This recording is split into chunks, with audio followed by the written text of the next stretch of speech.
mwena bane basibu okusinzira ku information gyenina gyengendo batero lwali omo ogenda kutya nesagala otye nnyo ngomaze okukola ekyetaagisa kyekirwa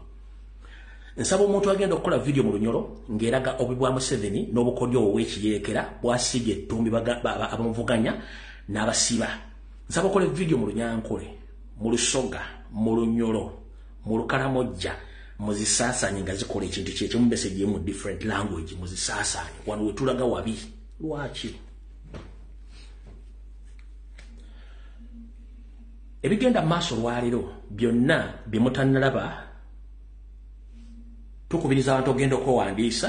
okukyusa bagenda okulondera okufuna ennangamuntu tugenda mu protestive vote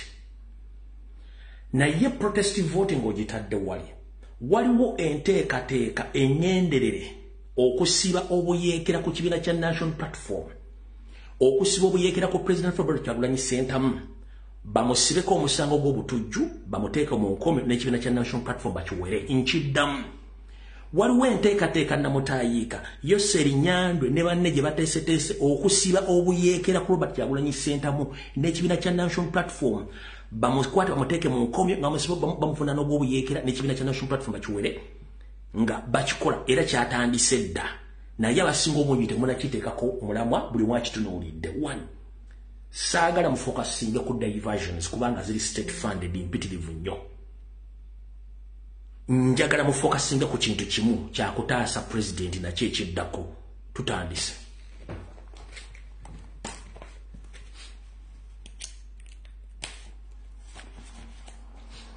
Orenda kusoma zili 25 ezako ku mwezi gw'okutaano mwaka 2025 tutandise bwetuti ngero tegeeza abantu bw'Obwakabaka bwa Rwenzururu mwenna njala bategeeza waliwo ekikolwa Museveni kyateekateeka okukola nga kyakyama naddala abasajja n'abakazi abawangalya mu nsozi ez'Obwakabaka bwa Rwenzururu nga mu mwagaano okukolagana ne Museveni ate nga mukyali ku buwangwa n'ennono ngera bategeeza Museveni gye bujjawo katono agenda kubalumba abali mu nsozi ez'Ekasese mu Bwakabaka bwa Rwenzururu lwaki yakola okunoonyereza nga mu abantu ababeera mu nsozi mu Bwakabaka bwa Rwenzururu abali mu nsozi mwagaana okumwagala oluvannyuma lw'okukola ebikolwa by'okutulugunya n'okutta abantu mu Bwakabaka bwa Rwenzururu ate nga mulina amaanyi ag'obutonzi agafa ag'ekiddugavu yagezaako okujja okubasaba amaanyi ago mwagaana kati agenda kikola atya mu ngeri y'okunoonya engeri gy'agenda okusigamu ettoomi Robert Kyagulanyi Ssentamu n'okusigamu ettoomi ekibiina kya National Platform n'okutiisatiisa abantu nga bulijjo bwakikola ntegeeza mwenna abantu abawangalya mu Bwakabaka bwa Rwenzururu naddala bali mu nsozi nti essaawa yonna temwewuunyanga ADF ebalumbye ate yenywande Yesoferi n'asitula chopa gye tuyita ennyonyi n'ejja n'ebakuba bubi nnyo nga yakolanga defense nenga ke kakodyo kagenda okukozesa nkiddamu abantu b'e Rwenzururu bali mu nsozi temwekanga nga ADF mbwe balumbi yennyande Yesoferi n'akozesa chopa okujja mbu abataasi nenga agenda bakuba bubi nnyo mwenna basinga obungi abasaanye okubanga excuse me kubanga mwagaana okukolagana naye era abamanyi nti muli bantu bazibu nnyo era kati abafudde nga bayeekera so mbategeeza nti Yoseri ayagala kusindika bantu be bakozese obuyinza bwe mu ngalo balumbe abantu ba Rwenzururu abali mu nsozi ayinza osooka basindikira ADF ye n'amaani asindika ennyonyi n'eyisanya buli kimu kyonna ekiri mu nsozi olw'ensonga nti ye alina byagala okuyisaawo so mukitegere bulungi nnyo olwalimu abantu abali mu Bwakabaka bwa Rwenzururu ndala abali mu nsozi Nyandu Yoseferi ekintu kino agenda kikola wada kikoze anzo kikola mu nkola endala ekyo mukitegedde kimu mwenna bannayuganda njala bategeeza okusinziira ku mbeera egenda mu maaso mu ggwanga eyakafandalinga eddya ly'obukadde mwalabyeko ekifaananyi kya Gen. Katumba Wamala nga kitandise okupoppinga ku social media bamuwandiiseko stories mwakyegendereza mwalabyeko Gen. Katumba Wamala nga muzizza mu mawulire apoppinga ali mu uniform z'amagye ekibayita popping ekintu okujja ne kigwa ku ssimu yo oba nolwa posti nga zitandise okujja Katumba Wamala mwakayivu mwazirabyeko Katumba Wamala nga bamuleeta mu mawulire mu social media atandise okupoppinga ku social media mwamulabyeko yes mutekuba omulabye kati waliwo enteekateeka namutayiika yeeno Nyandwi Yosoferi akakolyo kabadde asigazza k'amagye naye akimanyi nti amagye abantu baagakowa tebakyagala amagye mbu ayagala kujjawo diddigi afule omuntu gwaleetanga CDF omupya nkiddamu Nyandwi Yosoferi mbu ayagala kujjawo diddigi ku bwa DSCDF aleetewo omuntu omupya asobola okuzza omukwano gw'amagye mu bantu nenga frontliner General Edward Katumba Wamala ye frontliner basobola omukyusa nkiddamu frontliner ye General Katumba Wamala mbu baagala koze experience ye nga bwe yali mu police n'agatta police n'abantu ne baagala police bwe baagala okumuzza naye olw'okuba nti bwenzija n'embyogera at first basobola obikyusa so basobola okuleeta omuntu nenga very soon or later muyinza okuwulirako nti Nyandwi Yosoferi akyusizza mu bukulembeze bw'amagye era kati alonze CDF ompya diddigi either ayinza omuzza mu kuduumira SFC oba ayinza omuteeke wantu wona naye nga diddigi ajja kuba kyalina full command ey'amagye ng'era akola ebikolobero mumpulire bulungi nnyo olwali ennaku z'omwezi 25 mwezi gwa Kutano mwaka 2025 bwe muwulira nti Museveni yakoze enkyukakyuka mu magye nga diddigi bamutadde ebbali ne balondawo omuntu omulala naye nga frontliner oba omuntu ali ku muguukirire ennyo ye General Edward Katumba Wamala bwana abasiyo basobola basulirawo omulala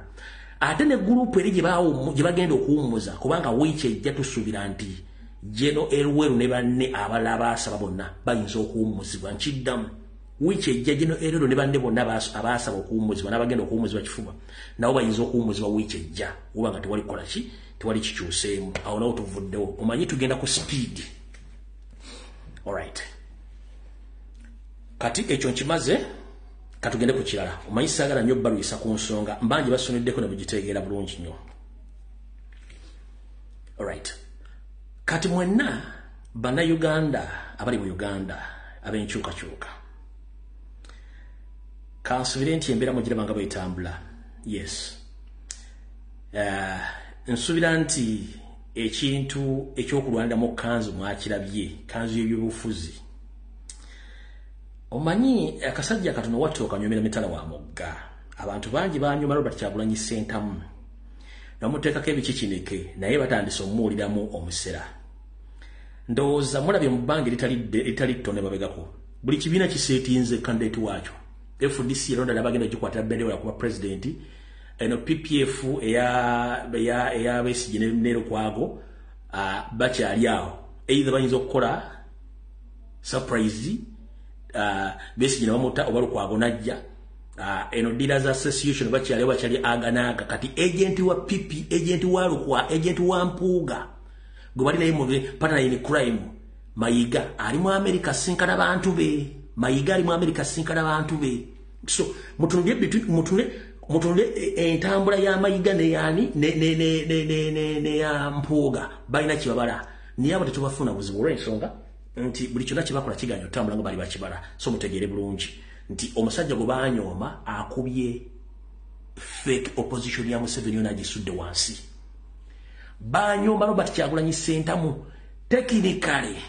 slowly by slowly akubye fake opposition ya Museveni n'agisula wansi nga talina gwalwanyi naye bonna bali dismantled nga talwanye nabo era batandise okwekuba amagi amavundu naye kyenjagala nsooke nkolagemu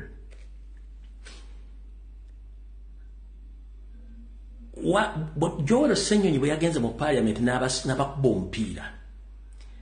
mwatandise okulaba MP mbw abali mu ludda oluvuganya nga bayomba mbu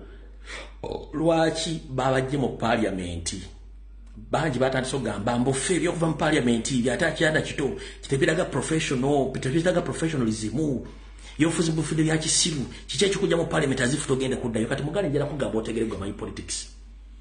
bano be bantu abadde bakolagane mu Museveni era nga n'essente baali bazifunye kati kino Joel kiyakoze ne president kyabalabisiza nabagamba nti bw'olabanga Sseggwanga ekulidde ku kyalo etandika okwemulugunya ng'omanya nti baginywesezza amazzi amakyafu ku kyalo kwekulidde kati ezibadde zeta Sseggwanga z'ebyobufuzi baazikuba omupiira kati zitandise okukkolimira ku kyalo zibadde zisuubira zinywamu amazzi amateefu kumba amazzi baagayonoona dda kati y'ensonga lwaki kati bakola ki bayomba ngera kugamba gwe MPRO agamba nti okuva mu parliament kintu kyabo jegera kyabo kyabana bato